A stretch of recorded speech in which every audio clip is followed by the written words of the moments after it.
अस्सलाम वालेकुम, welcome back to video. तो आज की वीडियो में हम बनाने वाले हैं वायरलेस वायर कनेक्टर। अब इसको बनाने के लिए हमें तीन चीज़ें मेन चाहिए होंगी। सबसे पहले है ट्रांसमीटर, दूसरा रिसीवर और तीसरा है नेटवर्क। अब सबसे पहले हम देखते हैं कि हमने एक कनेक्टर किस तरह से बनाना है और फिर देखेंगे कि उसको वायरलेस किस तरह से कन्वर्ट करना है। और जो तीन मेन चीज़ें मैंने आपको बताई हैं, ट्रांसमीटर, रिसीवर और नेटवर्क है, वो भी मैं आपको बताऊंगा कि आपने इनको कहाँ से लेना है। तो वीडियो को अंत तक भी देखिएगा और लाइक और शेयर भी कर दीजिएगा। तो चलिए वीडियो को स्टार्ट करते हैं। तो कनेक्टर को बनाने के लिए हम सबसे पहले दो वायर्स चाहिए होंगी, उसके साथ हमें नेक्रोम वायर चाहिए होगी। अब नेक्रोम वायर आपको कहाँ से मिलेगी? आपको जो सोल्डिंग आयरन होता है उसके अंदर एक एलिमेंट डला होता है, वो आपने इलेक्ट्रॉनिक मार्केट से वो एलिमेंट ले आना है। एलिमेंट आप लेके आएंगे तो उसके अंदर आपको नेक्रोम वायर मिल जाएगी। यहाँ पे आप देख सकते हैं ये सारी नेक्रोम वायर है, तो यहाँ से आप नेक्रोम वायर को भी ले सकते हैं। अब हमने नेक्रोम वायर का थोड़ा सा पीस लेना है और उनको इन दोनों वायर्स के साथ जोड़ देना आपस में। मैं आपको जोड़ कर दिखाता हूँ। तो इस तरह आपने भी नेक्रोम वायर को इन दोनों वायर के साथ जोड़ देना है। यहाँ पर आप देख सकते हैं इस तरीके से आपने भी इनको जोड़ देना है। तो आपने एक माचिस की तीली लेनी है और माचिस की तीली के ऊपर जिस साइड पे मसाला लगा होता है उस साइड पे आपने कटर के साथ हल्का सा कट लगा देना है और कोशिश करनी है कि उसको जो मसाला है वो ज़्यादा ना टूटे।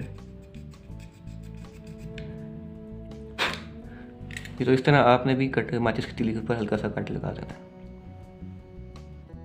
जी अब आपने एक टेप का पीस लेना है, उस टेप के पीस के ऊपर आपने दोनों वायर्स को रख देना है इस तरह से, और जो माचिस की तीली हमने तैयार की थी उसको आपने इसके ऊपर लगाना है। अब जो नेक्रोम वायर है वो आपने माचिस की तीली के ऊपर जो कट लगाया था उसके अंदर फिट करनी है।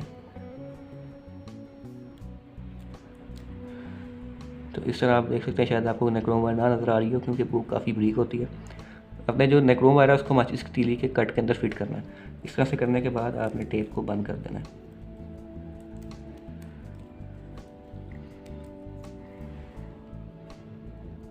ये तो हमारा कनेक्टर यहाँ पे बन चुका है। तो आइए इसको वायरलेस करने के लिए, तो इसको वायरलेस करने के लिए हमें दो चीज़ें चाहिए, वो है ट्रांसमीटर और रिसीवर।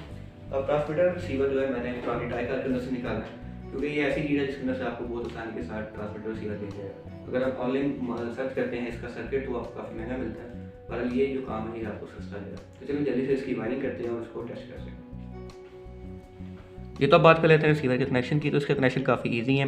जिस साइड पे मोटर्स की वायरिंग लगी हुई थी, यानी कि इन वायर के साथ मोटर लगी हुई थी, तो हम मोटर की जगह यहाँ पे लगा देंगे अपना फायर इग्नाइटर और उसको पावर सप्लाई की वायर्स पे पावर सप्लाई दे देंगे, जो कि है 3 वोल्ट से लेकर 6 वोल्ट तक। तो मैं इसको अभी यहाँ पे 3 वोल्ट से चलाने वाला हूँ। आप चाहो तो 6 वोल्ट से भी चला सकते हो या 8 वोल्ट से भी इसको चला सकते हो।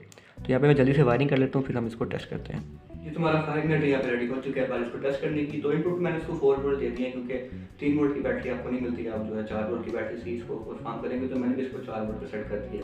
अब हम यहाँ पे मोटर सिग्नल देकर देखते हैं कि हमारा जो 5 मिनट है वो वर्क करता है या नहीं करता। तो यहाँ पे मैं इसको सिग्नल देता हूँ 3, 2, 1।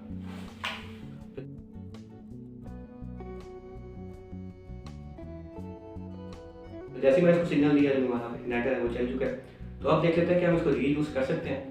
यानी कि इसके ऊपर हमने नेक्रोम वायर लगाई थी वो माचिस से जलने से जल तो नहीं जाती।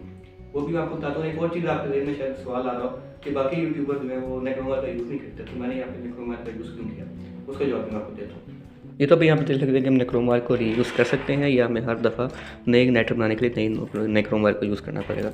तो यहाँ से मैं टेप को उतार लेता हूँ।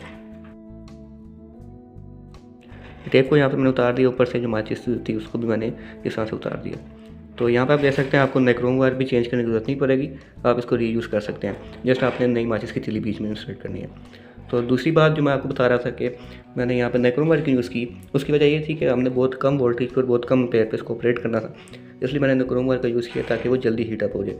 जो दूसरी कॉपर की वायर आप लगाते हैं तो उसको आपको वोल्टेज और एम्पेयर ज़्यादा देने पड़ेंगे। तो ये वजह थी कि मैंने यहाँ पर नेक्रोम वायर यूज़ की। और मे भी जो कॉपर वायर है वो रीयूज़ आप ना कर सकें। अगर आपने उसको किया है तो मुझे कमेंट बॉक्स में जरूर बताना कि हम उसको भी रीयूज़ कर सकते हैं या नहीं कर सकते। ये तो इस तरह आप वायरलेस फायर कनेक्टर बना सकते हैं। वीडियो अच्छी लगे तो वीडियो को लाइक कर दें, चैनल को सब्सक्राइब कर दें, बेल आइकन जरूर प्रेस कर लें। मिलते हैं किसी वीडियो में, तब तक के लिए अल्लाह हाफिज़।